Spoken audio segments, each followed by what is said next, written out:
ओम शांति। आज की मुरली 16 जुलाई 2020। बाप दादा के महावाक्य। मीठे बच्चे, यह संगम युग विकर्म विनाश करने का युग है। इस युग में कोई भी विकर्म तुम्हें नहीं करना है, पावन जरूर बनना है। प्रश्न है, अतीन्द्रिय सुख का अनुभव किन बच्चों को हो सकता है? उत्तर है, जो अविनाशी ज्ञान रत्नों से भरपूर हैं उन्हें ही अतीन्द्रिय सुख का अनुभव हो सकता है। जो जितना ज्ञान को जीवन में धारण करते हैं उतना साहूकार बनते हैं। अगर ज्ञान रतन धारण नहीं तो गरीब हैं। बाप तुम्हें पास्ट प्रेजेंट फ्यूचर का ज्ञान देकर त्रिकालदर्शी बना रहे हैं। गीत है ओम नमो शिवाय। Om Shanti. Past so present चल रहा है, फिर यह जो प्रेजेंट है वह पास्ट हो जाएगा। ये गायन करते हैं पास्ट का। अभी तुम पुरुषोत्तम संगम युग पर हो, पुरुषोत्तम अक्षर ज़रूर डालना चाहिए। तुम प्रेजेंट देख रहे हो, जो पास्ट का गायन है वह अब प्रैक्टिकल हो रहा है। इसमें कोई संशय नहीं लाना चाहिए। बच्चे जानते हैं संगम युग भी है, कलयुग का अंत भी है। बरोबर संगम युग 5000 वर्ष पहले पास्ट हो गया है, अब फिर प्रेजेंट है। अब बाप आए हैं, फ्यूचर भी वही होगा जो पास्ट हो गया। बाप राजयोग सिखला रहे हैं, फिर सतयुग में राजयोग पाएंगे। अभी है संगम युग। यह बात तुम बच्चों के सिवाय कोई भी नहीं जानते। तुम प्रैक्टिकल में राजयोग सीख रहे हो, यह है अति सहज। जो भी छोटे अथवा बड़े बच्चे हैं, सबको एक मुख्य बात ज़रूर समझानी है कि बाप को याद करो तो विकर्म विनाश होंगे। जबकि विकर्म विनाश होने का समय है, तो ऐसा कौन होगा जो फिर विकर्म करेगा? परंतु माया विकर्म करा देती है, समझते हैं चमाट लग गई। हमसे यह कड़ी भूल हो गई। जबकि बाप को बुलाते हैं कि हे पतित पावन आओ। अब बाप आया है पावन बनाने, तो पावन बनना चाहिए ना। ईश्वर का बनकर फिर पतित बनना चाहिए। सतयुग में सब पवित्र थे, यह भारत ही पावन था। गाते भी हैं वाइसलेस वर्ल्ड और विशेष वर्ल्ड। वह संपूर्ण निर्विकारी, हम विकारी हैं क्योंकि हम विकार में आ जाते हैं। विकार नाम ही विशेष का है। पतित ही बुलाते हैं आकर पावन बनाओ, क्रोधी नहीं बुलाते। बाप भी फिर ड्रामा प्लान अनुसार आते हैं, ज़रा भी फर्क नहीं पड़ सकता। जो पास्ट हुआ है सो प्रेजेंट हो रहा है। पास्ट प्रेजेंट फ्यूचर को जानना उनको ही त्रिकालदर्शी कहा जाता है। यह याद रखना पड़े, यह बड़ी मेहनत की बातें हैं। घड़ी घड़ी भूल जाते हैं, नहीं तो तुम बच्चों को कितना अतीन्द्रिय सुख रहना चाहिए। तुम यहाँ अविनाशी ज्ञान धन से बहुत बहुत साहूकार बन रहे हो। जितनी जिसकी धारणा है वह बहुत साहूकार बन रहे हैं, परंतु नई दुनिया के लिए। तुम जानते हो हम जो कुछ करते हैं सो फार फ्यूचर नई दुनिया के लिए। बाप आए ही हैं नई दुनिया की स्थापना करने, पुरानी दुनिया का विनाश करने। हूबहू कल पहले मिसल ही होगा। तुम बच्चे ही भी देखेंगे, नेचुरल कैलामिटीज़ भी होनी है। अर्थक्वेक हुई और ख़त्म। भारत में कितनी अर्थक्वेक होगी? हम तो कहते हैं यह तो होना ही है, कल्प पहले भी हुआ था। तब तो कहते हैं सोनी द्वारिका नीचे चली गई है। बच्चों को यह अच्छी रीति बुद्धि में बिठाना चाहिए कि हमने 5000 वर्ष पहले भी यह नॉलेज ली थी, इसमें ज़रा भी फ़र्क नहीं। बाबा 5000 पहले भी हमने आपसे वर्षा लिया था। हमने अनेक बार आपसे वर्षा लिया है, उनकी गिनती नहीं हो सकती। कितने बार तुम विश्व के मालिक बनते हो, फिर फ़कीर बनते हो। इस समय भारत पूरा फ़कीर है। तुम लिखते भी हो ड्रामा प्लान अनुसार। फिर ड्रामा अक्षर नहीं कहते, उनका प्लान ही अपना है। तुम कहते हो ड्रामा के प्लान अनुसार हम फिर से स्थापना कर रहे हैं। 5000 वर्ष पहले मुआफिक कल पहले जो कर्तव्य किया था सो अब भी श्रीमत द्वारा करते हैं। श्रीमत द्वारा ही शक्ति लेते हैं। शिव शक्ति नाम भी है ना। तुम तो शिव शक्तियाँ देवियाँ हो, जिनका मंदिर में भी पूजन होता है। तुम ही देवियाँ हो जो पूरे विश्व का राज्य पाती हो। जगत अम्बा को देखो कितनी पूजा है, अनेक नाम रख दिए हैं तो एक ही। जैसे बाप भी एक ही शिव है, तुम भी विश्व को स्वर्ग बनाते हो तो तुम्हारी पूजा होती है। अनेक देवियाँ हैं, लक्ष्मी की कितनी पूजा करते हैं। दीपमाला के दिन महालक्ष्मी की पूजा करते हैं, वह हुई हेड। महाराजा महारानी मिलाकर महालक्ष्मी कह देते हैं, उसमें दोनों आ जाते हैं। हम भी महालक्ष्मी की पूजा करते थे, धन वृद्धि को पाया तो समझेंगे महालक्ष्मी की कृपा हुई, बस हर वर्ष पूजा करते हैं। अच्छा, उनसे धन मांगते हैं, देवी से क्या मांगे? तुम संगमयुग की देवियां स्वर्ग का वरदान देने वाली हो। मनुष्यों को यह पता नहीं है कि देवियों से स्वर्ग की सब कामनाएं पूरी होती हैं। तुम देवियां हो ना, मनुष्यों को ज्ञान दान करती हो, जिससे सब कामनाएं पूर्ण कर देती हो। बीमारी आदि होगी तो देवियों को कहेंगे ठीक करो, रक्षा करो। अनेक प्रकार की देवियां हैं, तुम हो संगम युग की शिव शक्ति देवियां। तुम ही स्वर्ग का वरदान देती हो, बाप भी देते हैं, बच्चे भी देते हैं, महालक्ष्मी दिखाते हैं, नारायण को गुप्त कर देते हैं। बाप तुम बच्चों का कितना प्रभाव बढ़ाता है। देवियां 21 जन्म के लिए सुख की सब कामनाएं पूरी करती हैं। लक्ष्मी से धन मांगते हैं, धन के लिए ही मनुष्य अच्छा धंधा आदि करते हैं।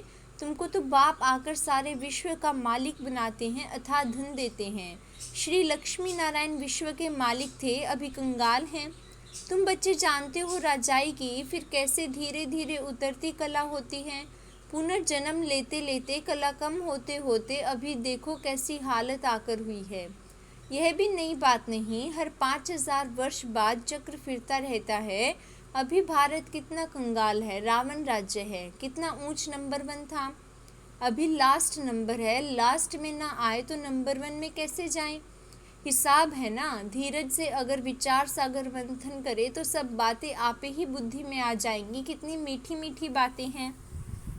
अभी तो तुम सारे सृष्टि चक्र को जान गए हो। पढ़ाई सिर्फ स्कूल में नहीं पढ़ी जाती, टीचर शब्द लेसन देते हैं घर में पढ़ने के लिए, जिसको होमवर्क कहते हैं। बाप भी तुमको घर के लिए पढ़ाई देते हैं। दिन में भर धंधा आदि भी करो, शरीर निर्वाह तो करना ही है। अमृत वेले तो सबको फुर्सत रहती है। सवेरे सवेरे 2-3 बजे का टाइम बहुत अच्छा है। उस समय उठकर बाप को प्यार से याद करो। बाकी इन विकारों ने ही तुम्हें आदि मध्य अंत दुखी किया है। रावण को जलाते हैं परंतु इसका भी अर्थ कुछ नहीं जानते, बस सिर्फ परंपरा से रावण को जलाने की रस्म चली आई है। ड्रामा अनुसार यह भी नूंद है, रावण को मारते आए हैं परंतु रावण मरता ही नहीं। अभी तुम बच्चे जानते हो यह रावण को जलाना बंद कब होगा। तुम सभी सच्ची सच्ची सत्यनारायण की कथा सुनते हो। तुम जानते हो कि हमको अभी बाप से वर्षा मिलता है।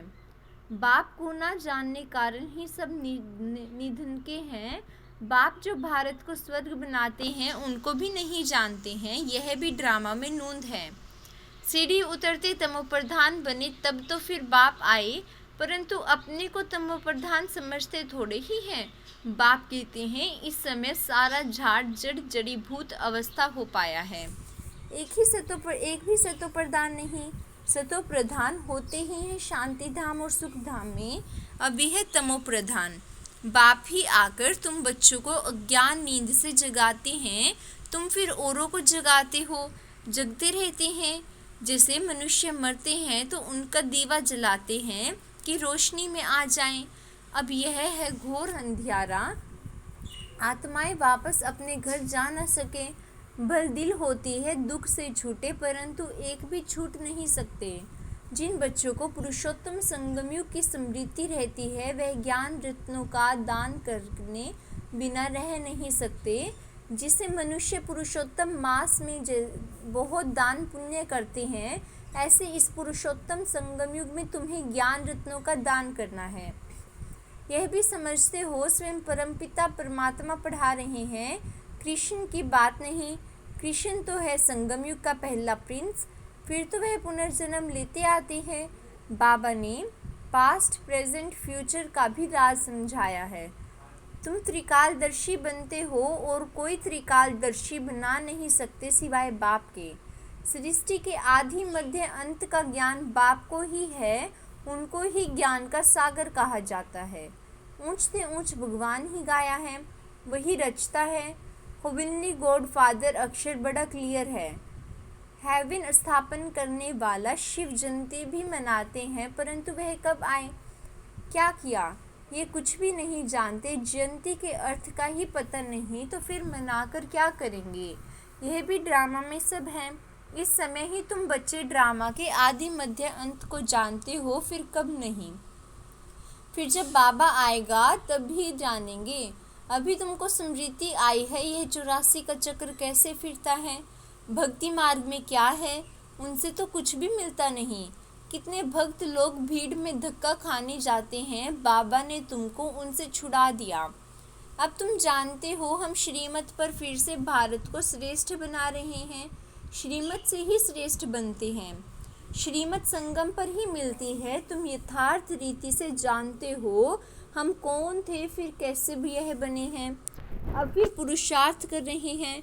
पुरुषार्थ करते करते बच्चे अगर कभी फेल हो पड़ो तो बाप को समाचार दो, बाप सावधानी देंगे फिर से खड़े होने की। कभी भी फेल्यूर को बैठ नहीं जाना है, फिर से खड़े हो जाओ, दुआई कर लो। सर्जन तो बैठा है ना। बाबा समझाते हैं 5 मंजिल से गिरने और 2 मार मंजिल से गिरने का फ़र्क कितना है। काम विकार है 5 मंजिल, इसीलिए बाबा ने कहा है काम महाशत्रु है, उसने तुमको पतित बनाया है। अब पावन बनो। पतित पावन बाप ही आकर पावन बनाते हैं, ज़रूर संगम पर बनाएंगे। कलयुग अंत और सतयुग आदि का यह संगम है। बच्चे जानते हैं बाप अभी कलम लगा रहे हैं, फिर पूरा झाड़ यहाँ बढ़ेगा, ब्राह्मणों का झाड़ बढ़ेगा, फिर सूर्यवंशी चंद्रवंशी में जाकर सुख भोगेंगे। कितना सहज समझाया जाता है। अच्छा मुरली नहीं मिलती है, बाप को याद करो। ये बुद्धि में पक्का करो कि शिव बाबा ब्रह्मा तन से हमको कहते हैं कि मुझे याद करो तो विष्णु के घराने में चले जाएंगे। सारा मदार पुरुषार्थ पर है। कल्प कल्प जो पुरुषार्थ किया है हुबहू वही चलेगा। आधा कल्प देही अभिमानी बने हो, अब देही अभिमानी बनने का पूरा पुरुषार्थ करो, इसमें है मेहनत। पढ़ाई तो सहज है, मुख्य है पावन बनने की बात। बाप को भूलना यह तो बड़ी भूल है, देही अभिमान में आने से ही भूलते हो। शरीर निर्वाह अर्थ धंधा आदि बल 8 घंटा करो, बाकी 8 घंटा याद में रहने के लिए पुरुषार्थ करना है। वह अवस्था जल्दी नहीं होगी, अंत में जब यह अवस्था होगी तब विनाश होगा। कर्मातीत अवस्था हुई तो फिर यह शरीर ठहर नहीं सकेगा, छूट जाएगा, क्योंकि आत्मा पवित्र बन गई ना। जब नंबरवार कर्मातीत अवस्था हो जाएगी तब लड़ाई शुरू होगी, तब तक रिहर्सल होती रहेगी। अच्छा, मीठे मीठे सिकिल दे बच्चों प्रति माता पिता बाप दादाजी का याद प्यार और गुड मॉर्निंग। रूहानी बाप की रूहानी बच्चों को नमस्ते नमस्ते नमस्ते। धारणा के लिए मुख्य सार। पहला है, इस पुरुषोत्तम मास में अविनाशी ज्ञान रत्नों का दान करना है। अमृत वेले उठ विचार सागर मंथन करना है। श्रीमत पर शरीर निर्वाह करते हुए बाप ने जो होमवर्क दिया है वह भी ज़रूर करना है। दूसरा है, पुरुषार्थ में कभी रुकावट आए तो बाप को समाचार देकर श्रीमत लेनी है। सर्जन को सब सुनाना है, विकर्म विनाश करने के समय कोई भी विकर्म नहीं करना है। वरदान है, देह संबंध और वैभवों के बंधन से स्वतंत्र बाप समान कर्मातीत भव। वरदान है, देह संबंध और वैभवों के बंधन से स्वतंत्र बाप समान कर्मातीत भव। जो निमित्त मात्र डायरेक्शन प्रमाण प्रवृत्ति को संभालते हुए आत्मिक स्वरूप में रहते हैं, मोह के कारण नहीं, उन्हें याद अभी अभी ऑर्डर हो कि चले जाओ तो चले आएंगे। बिगुल बजे और सोचने में ही समय ना चला जाए, तब कहेंगे नष्टो मोह। इसीलिए सदैव अपने को चेक करना है कि देह का, संबंध का, वैभवों का बंधन अपनी ओर खींचता तो नहीं है। जहाँ बंधन होगा वहाँ आकर्षण होगी, लेकिन जो स्वतंत्र हैं वे बाप समान कर्मातीत स्थिति के समीप है। स्लोगन है, संपूर्णता को समीप लाने के लिए विस्तार से जाने के बजाय बिंदु बन बिंदु बाप को याद करो। ओम शांति, ओम शांति।